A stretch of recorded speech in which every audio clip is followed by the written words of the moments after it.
Conversaciones filosóficas por WIS Estéreo. Un encuentro y un diálogo con las filósofas, los filósofos, el análisis, la reflexión y la crítica. Bienvenidos.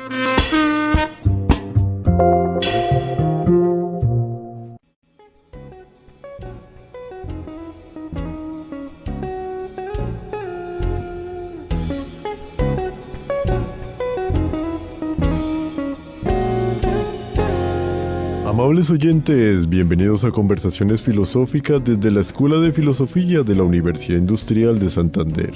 Un espacio de encuentro, de análisis y de diálogo, con las filósofas, los filósofos, la reflexión y la crítica. Les habla Hernando Arias Niño, estudiante de Filosofía UIS, quien les acompañará en este espacio institucional de la Escuela de Filosofía, en el cual abordaremos problemas, autoras y autores de la filosofía. Sean ustedes bienvenidos a nuestro espacio.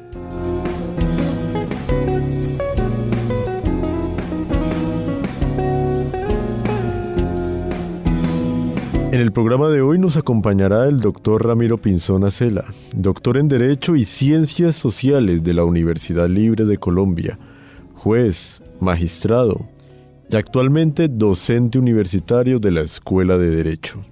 Doctor Ramiro, bienvenido. Muchísimas gracias por la invitación. Doctor Ramiro, para iniciar el programa del día de hoy, que en un programa anterior lo dejamos como al final, pero hoy la idea es retomarlo, el Estado Social de Derecho y neoliberalismo. Comencemos brevemente, antes de la pausa, profesor Ramiro, ¿cómo entender el tema del Estado Social de Derecho y neoliberalismo? Es decir, ¿cómo surge el neoliberalismo propiamente? Bueno, como habíamos hablado en la exposición anterior, el Estado Social de Derecho, cuando se dice Estado Social, significa que el Estado está al servicio del ser humano. El ser humano como un fin en sí mismo, la satisfacción de las necesidades. Para eso es el Estado.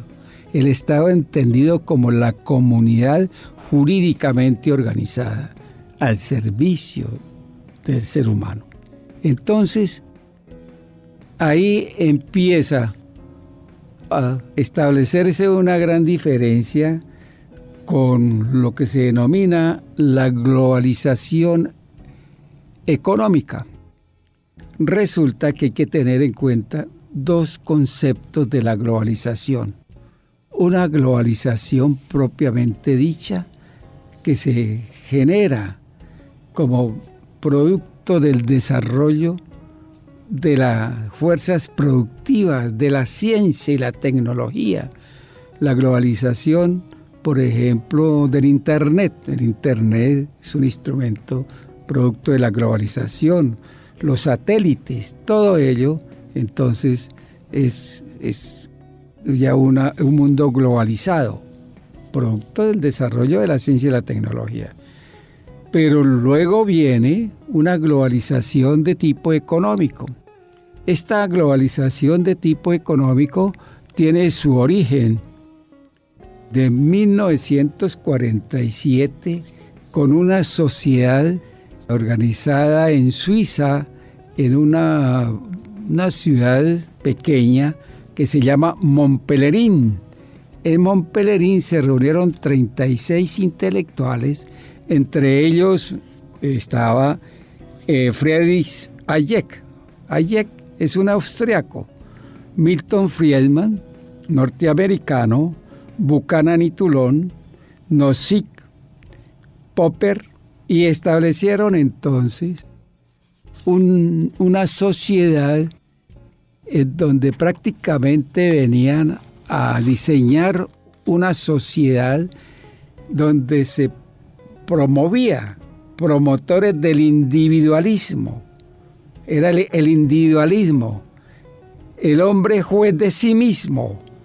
Entre ellos, y establecieron un principio, voy a leer uno solo para concatenar con mi exposición, con esta reflexión, dice un principio, dice establecer la posibilidad de establecer reglas mínimas a través de medios no hostiles a la iniciativa y funcionamiento del mercado. Ahí está. Entonces eran enemigos del Estado, enemigos que el Estado cumpliera una función social, sino que toda la prestación de los servicios públicos fueran de libre mercado, de la libre competencia. Y luego ya viene un proceso histórico, un ensayo que fue en el año de 1973, cuando el presidente Salvador Allende en Chile empezó a hacer una serie de... tomó unas políticas sociales, nacionalizó el cobre, algunas empresas. Entonces ya esto era un peligro para el gobierno norteamericano, y fue ahí cuando el señor Kissinger, el presidente Kissinger, entonces ahí fue cuando vino el derrocamiento del señor Salvador Allende, y pusieron lo que se denominó la dictadura militar de Pinochet. Esta dictadura de Pinochet fue asesorada por este movimiento de Hayek, de Milton Friedman, y lo primero que hizo el señor Pinochet fue la privatización de todos los servicios públicos en Chile. Entonces ahí empieza a aplicarse las leyes del mercado, que el Estado no debía intervenir, que todo eran las leyes del mercado.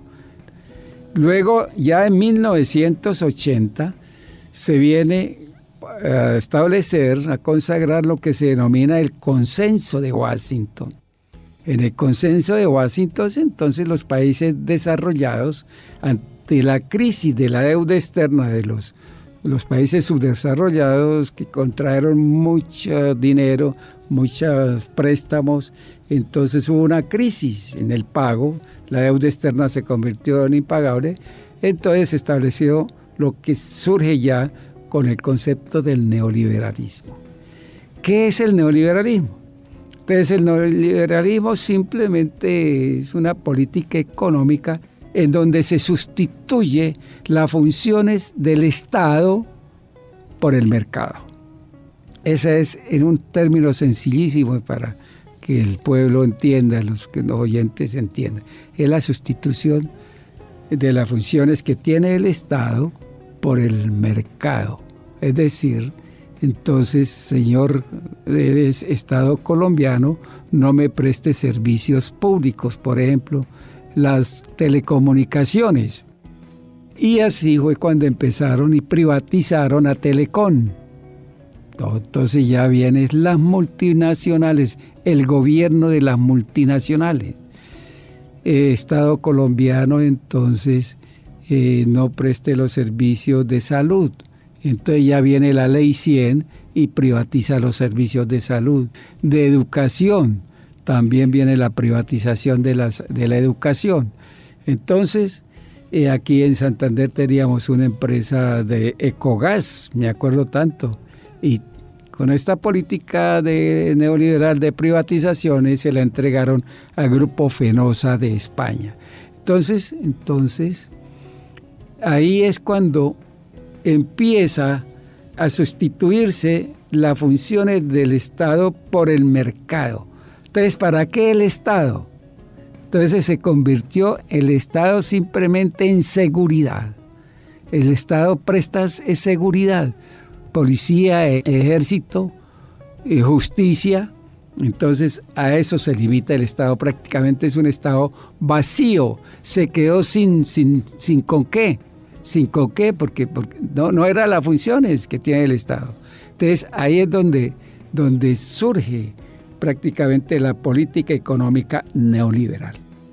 Ya teniendo en cuenta el contexto, doctor Ramiro, del neoliberalismo y su impacto, que no se ha tocado a profundidad, pero el impacto que tiene propiamente en el Estado Social de Derecho, y bueno, para darle un breve tiempo a nuestros oyentes, con el propósito de dejarles una pregunta mientras entramos en la pausa, ¿cuál pregunta en concreto podría usted hacernos? Bueno, la pregunta en concreto es que la penetración de las multinacionales en los estados nacionales. ¿Qué significa ello? Por ejemplo, todo lo relacionado con las explotaciones de petróleo, las multinacionales de petróleo, lo de las ventas de armas, las farmacéuticas, las telecomunicaciones, penetraron a los estados y desplazaron y sustituyeron el Estado para ellas prestar esos servicios. Entonces, además de esa penetración, de un caso que lo estamos viviendo, que es la transculturización, un fenómeno de transculturización a través de la mass media. ¿Qué es la mass media? El poder de las comunicaciones. Este poder de las comunicaciones, por ejemplo, tiene unas funciones que hay que ponerle atención a eso. Por ejemplo, la radio, la misma televisión, empieza a fabricar consensos con las famosas encuestas. Hay agitaciones de los sentimientos primarios, crean enemigos, crean miedos, diseñan una opinión e imponen un pensamiento único. Entonces, todo ello penetra a nuestra sociedad, a nuestra cultura. Es lo que se denomina el mundo de la vida. ¿Qué es eso del mundo de la vida? Es el hogar del ser humano, nuestra cultura. ¿Oh? Nuestra cultura, por ejemplo, aquí en Santander, musical, los pasillos, los torbellinos. Entonces ya no se escucha los pasillos, los torbellinos, sino es la música norteamericana, ¿no? Entonces, las costumbres. Ya las vamos perdiendo, claro. Las costumbres, ¿no? El modo de vida, los tatuajes, en fin, todo eso. No hay una transculturización, que eso es ajeno a nuestra cultura. Entonces mire cómo este fenómeno de la globalización económica, del mundo, de las multinacionales que penetran estos estados nacionales, pues nos transformamos totalmente. Y luego hay otras cuestiones que hay que plantear, que es muy peligrosa, que prácticamente destruyeron a los estados nacionales, y fueron las cláusulas de condicionalidad apoyados por el Fondo Monetario Internacional, el Banco Mundial. Eran los préstamos que hacían estos estados, pero ya eran condicionados. ¿Condicionados a qué? Ellos tienen una serie de principios que los voy a explicar y que los vivimos durante estos 30 años, ¿no? Lo primero, la apertura económica. La apertura económica, un principio neoliberal que se impusieron a estos estados. Colombia, Chile, Ecuador, Perú, todos estos países, en donde prácticamente los países desarrollados impusieron, un ejemplo para los oyentes. Aquí en Santander había mucha producción de trigo, me acuerdo tanto en mi niñez, aquí por el lado de Suratá, de Charta, eso era producciones de trigo, había un molino, incluso un molino aquí en Suratá. Entonces, a través de la apertura económica dieron órdenes de que Colombia no sembrara trigo, que eso se exportaba a través de una multinacional Quaker o otra empresa. En Medellín, por ejemplo, Medellín tenía unas fábricas textileras, tenía Coltejer, Fabricato, en Manizales teníamos a Tejidos Única de Manizales. Entonces ya no se volvieron prácticamente estas empresas se liquidaron debido a las importaciones y exportaciones de los países desarrollados. En los mismos alimentos, vamos a un supermercado, cualquiera de estos supermercados, y observamos que casi todo es importado. Entonces se acabó el campo, no hay producción alimentaria, todo producto de la apertura económica. Fíjese que hasta el agua, a veces voy a un supermercado de agua de España, agua de Italia, entonces hasta eso estamos importando. Ese es un primer principio, la apertura económica. Luego vienen las privatizaciones de todo. Exigencia. Es una exigencia que se privatizara todos los servicios públicos. Y así fue que Colombia, todo privatizado, todo se compra y se vende, el libre mercado. Luego viene una de las medidas más drásticas al pueblo colombiano, que fue la flexibilización laboral con la Ley 50, donde prácticamente se acabaron los contratos a término indefinido. Entonces se desnaturalizó este concepto de relaciones laborales y prácticamente lo que prima hoy son contratos de prestación de servicios. En concreto, la pregunta podría ser, ¿desde qué momento tiene vigencia el neoliberalismo en nuestro Estado social de derecho, concretamente en nuestra Constitución de 1991? Ya regresamos.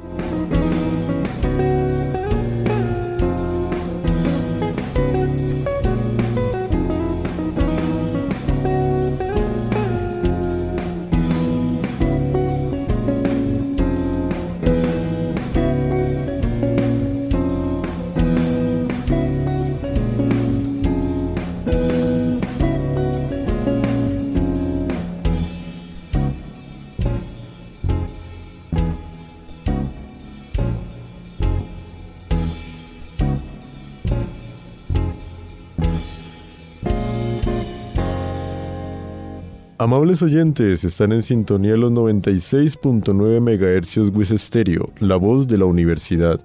En este su espacio, conversaciones filosóficas desde la Escuela de Filosofía UIS. En el programa de hoy, Estado social de derecho y neoliberalismo. Acerca de la pregunta anteriormente planteada, doctor Ramiro, ¿qué podríamos profundizar al respecto? En este orden de ideas, entonces, regresando a la pregunta, para los oyentes, que espero que esta exposición sirva para tomar conciencia de por qué la flexibilización laboral, por qué las privatizaciones, de la apertura económica, lo que fueron medidas que se tomaron a partir de 1980 con el Consenso de Washington. Entonces, es importante conocer estos principios, como estábamos hablando, de la apertura económica, de las privatizaciones, la flexibilización laboral, que prácticamente, como les estaba hablando, del contrato de prestación de servicios, lo desnaturalizaron. Ya no es un contrato laboral, sino es un contrato civil con un objetivo específico, y esto no lo regula el derecho laboral, sino el derecho civil. Entonces viene todo una modificación total a las relaciones laborales, se incrementa las tercerías, ¿no? Se contrata con terceros para muchas veces eludir prestaciones sociales. Entonces, todas estas medidas van en detrimento de la dignidad de las personas. Otro de los principios es totalmente la desregulación de los estados. Por ejemplo, se acabó prácticamente la planeación. Se acabó la planeación. El neoliberalismo es enemigo de la planeación porque todo es libre mercado, todo es mercado libre competencia. Entonces no hay planeación, hay una desregulación total, no hay intervencionismo estatal. Y mire, por ejemplo, la ciudad, hagamos esta reflexión. Bucaramanga, simplemente, ¿cómo es la movilidad? ¿Cómo están las construcciones? ¿Será que hay planeación de sector comercial, sector residencial? No, ya no hay esa diferencia entre un sector residencial y un sector comercial. Ya se une todo. Entonces, las mismas curadurías se están prestando para esto. El patrimonio cultural se acabó. El patrimonio de la ciudad, el sector histórico de la ciudad se acabó. Entonces vea, nosotros en las clases de criminología, cuando se estudia la sociedad, hablamos de que la sociedad colombiana, y ponemos un ejemplo, el caso de Bucaramanga, es una sociedad anómica, un estado anómico. ¿Qué significa la anomia?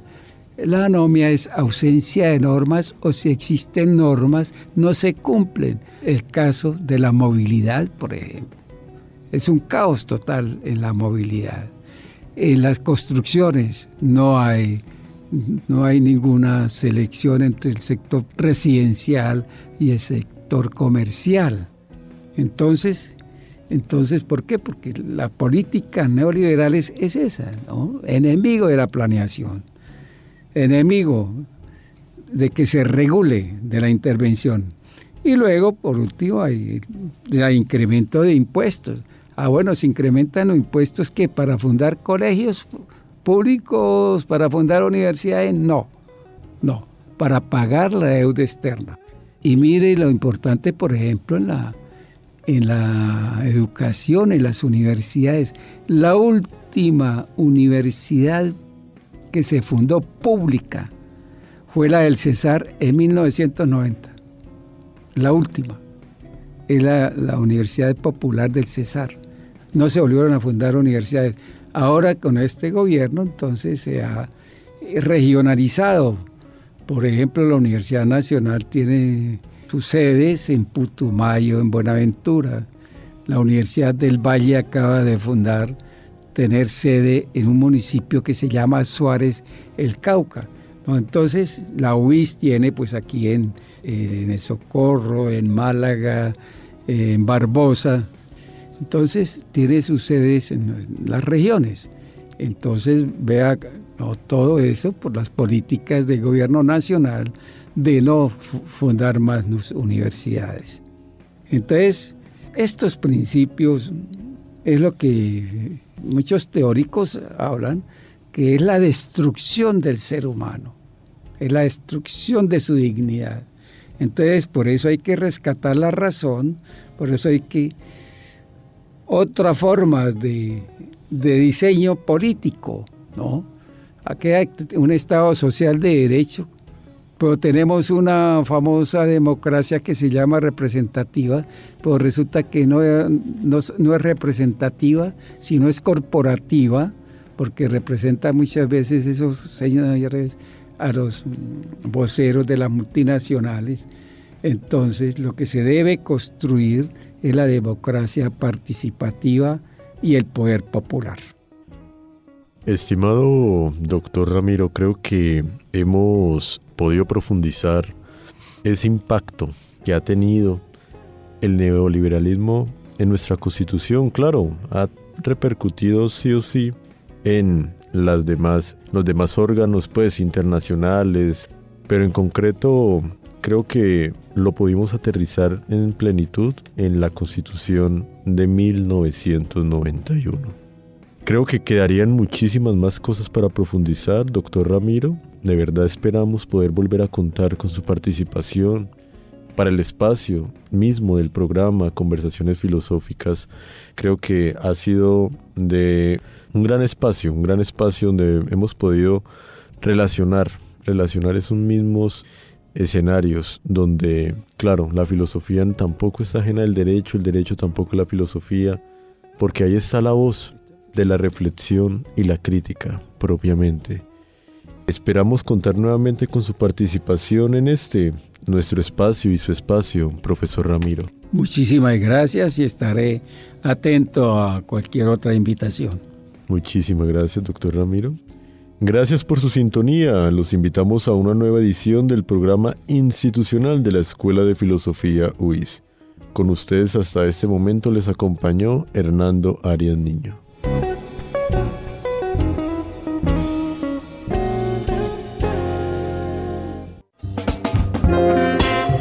Emisora UIS presentó Conversaciones Filosóficas, espacio radial institucional de la Escuela de Filosofía UIS. Sintonícenos todos los lunes a las 11:30 am en los 96.9 MHz, UIS Estéreo, la voz de la universidad.